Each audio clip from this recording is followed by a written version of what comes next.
Mama, when will my mummy come back? Please forgive me, my daughter. I didn't know what I was doing. My name is Chisom, and the first thing I ever lost was my mother. Not to death, not to sickness. She just left. My mother was just 18 years old when she found that she was pregnant with me, and my father was just 20 years old. He couldn't handle the responsibility, so he denied the pregnancy and abandoned my mother. She had nowhere else to go but her grandmother's house, a small village with red mud houses. And that is where I was born, that small village, that small house. Mama Ngozi's hand was the first hand that held me. Mama Ngozi was my great-grandmother. Everybody knew her as Mama Ngozi. Mama Ngozi took care of me because my mother left me when I was just 3 months old. She told Mama Ngozi she was going to the market, but never came back.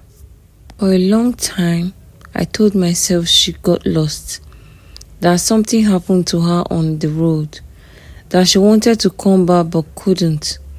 Children need a story that doesn't break them, so I built one and I lived with it. Mama Ngozi was 60 years old when she became my mother. She had a bad knee, a small pension from 30 years of teaching in the primary school in the village, a faith in God that I could never fully understand but always respected. She used to wake up before the sun. I would hear her in the kitchen singing Igbo songs. She never complained, not once, not about money, not about anything. Mama Ngozi was always grateful. She just loved me the way love is supposed to be. I was 7 years old when I realized we were poor, not because anyone told me, but because I noticed. I noticed the way Mama Ngozi skipped meals and told me she wasn't hungry.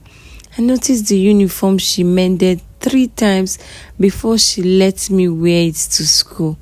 Mama Ngozi made sure I was okay. I was going to the primary school in the village, and I always saw the smile on my Mama Ngozi's face every time I went to school. That was when I decided that I was going to be the best student in my school. Every night I studied. I studied very hard, not for myself, but for Mama Ngozi, who was taking care of me. I came out first in every of my class. I won spelling competitions, maths competitions. I collected awards and certificates the way other children collected toys. But at night, when the compound was quiet and Mama was asleep, I used to lie on my mat and think about my mother. Not with anger. I was too young for anger. Just questions. What does she look like? Does she think about me? Does she know my name? Does she know I came first in every of my class? I kept on wondering why she never looked for me. Why she never came back to Mama Ngozi's house. But I know that one day I will see her again. Then one afternoon, the scholarship letter came on a Tuesday. I was 15 years old. Full scholarship, Federal University, to study computer science, everything covered. I read that letter 4 times before I believed it. When I showed Mama Ngozi, she didn't shout, she didn't jump. She just sat down slowly on her wooden chair, held the letter in both hands and cried. And then she said, "Your Father in heaven heard me." I didn't say anything. I just knelt down in front of her and placed my head in her lap, the way I used to do when I was small. And she held me there. That was the best moment of my life. University was hard, and I want to be honest about that. Everyone else seems to have someone sending them money, someone calling to check up on them, someone who would notice if they disappeared. I had Mama Ngozi's calls weekly from the neighbor's phone, and the grace of God, sometimes I had just one meal in a day. But I didn't let that stop me. I started charging students in my class for extra lessons. That money covered my transportation and feeding sometimes. So fast forward to 4 years later, I became a graduate with a first class degree.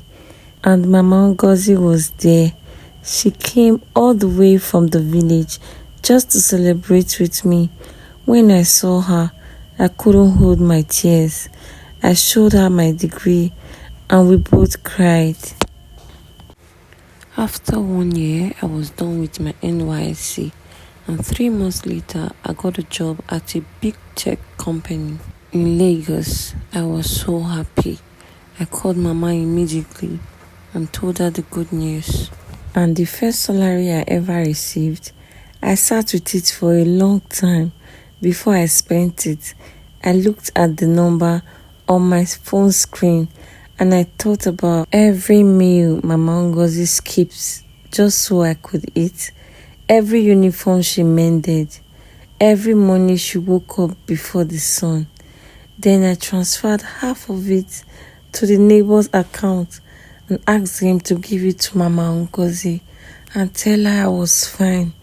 She called me that evening and she said, "Chisom, you didn't have to." I said, "Mama Ngozi, I have to. You are the only mother I have. You are the only thing I have in this world.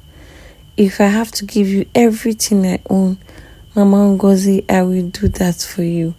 We both cried on the phone and Mama Ngozi prayed for me. 1 year later, I was able to rent a bigger apartment, 2-bedroom, clean, quiet, running water, a real kitchen. I drove down to the village to bring Mama Ngozi myself. She packed everything she owned into one bag.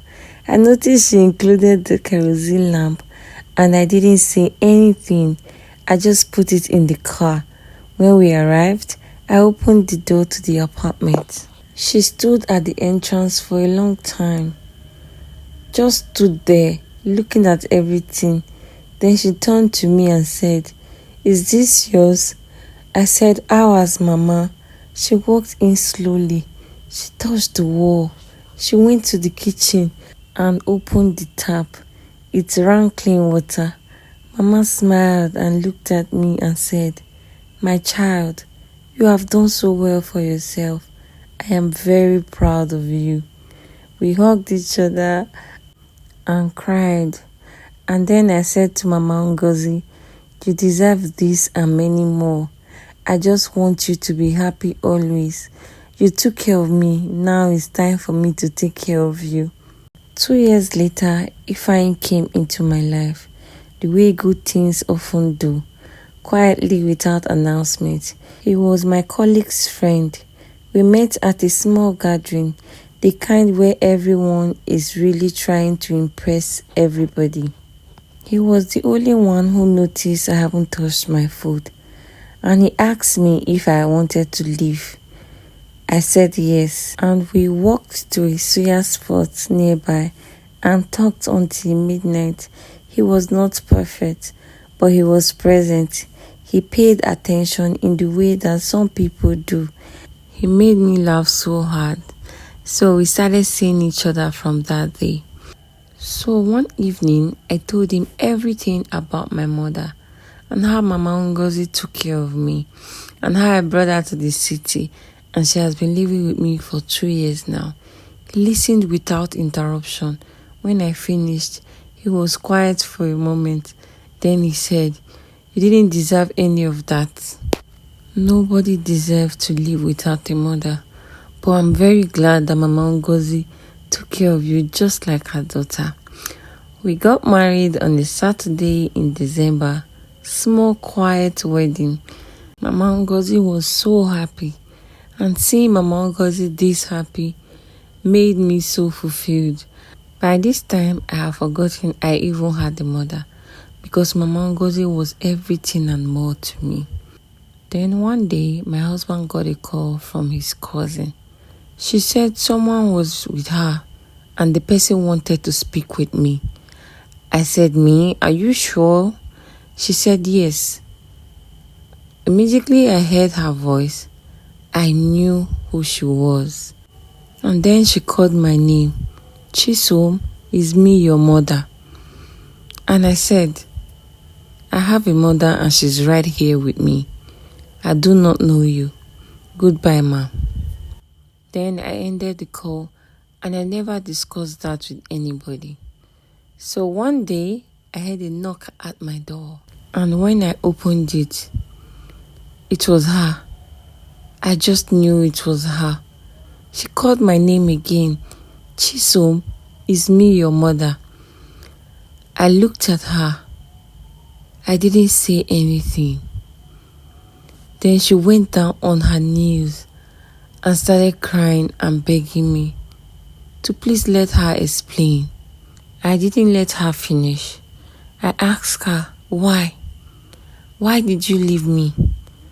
And she said, "I was too young. I didn't know what I was doing." I couldn't hold it. Then I shut the door. I stood there for some time. I didn't cry, but my heart was beating fast. I was very calm. Then my husband walked up to me and held my face in his hands and looked at me the way he always does. Then he said quietly, "You know what I see when I look at you?" I shook my head. He said, "I see a woman who survived being abandoned and never let it define her. A woman who worked so hard and had a good life." He said, "Chisom, you have so much love in you. Don't let the last piece of unforgiveness be the thing that weighs you down for the rest of your life. She doesn't deserve you, but you deserve to have peace of mind." I didn't say anything. I walked to the sitting room and I sat down. Mama Ngozi was watching TV. Then she looked at my face and she understood immediately, the way she always has, the way she has understood me since I was born. Then she said, "My child, is everything okay?" Then I said, "Mama, it's nothing. Don't worry about me." She looked at me and she stood up quietly. She went to the door and opened it and saw her own grandchild for the first time in so many years. Mama Ngozi was supposed to be angry because she was the one that suffered the most, because she gave her all for a child she never asked of. But she took care of that child with everything she got. Yes, Mama Ngozi was supposed to be angry, but instead, she touched Ada and said, "Come in, my child." Ada looked up. When she saw it was Mama Ngozi, she said, "Mama, please, I am so sorry. Please find a place in your heart to forgive me. I am truly sorry I left Chisom with you the whole time." Mama Ngozi didn't say anything. She just held her hand and took her in. And when they came in, Ada went down on her knees again and cried, saying, "Please, my child, please forgive me. I was very young." Then I looked at Mama Ngozi and said, "Mama is supposed to hate you for what you did. But if Mama can forgive you, then who am I not to forgive you?"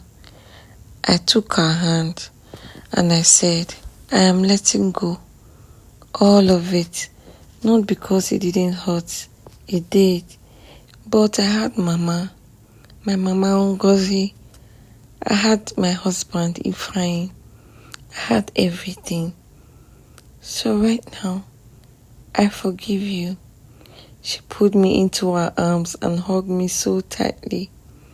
That evening, we sat at the dining table, four of us, broken, complicated, painful, and we had dinner together For the first time in so many years, I had peace in my heart, seeing the people I love all sitting at the same table with me, smiling together and laughing together. This was all I've ever wanted. Peace and love. I was so happy to have witnessed this. If you have been hurt by someone who was supposed to love you, just know this.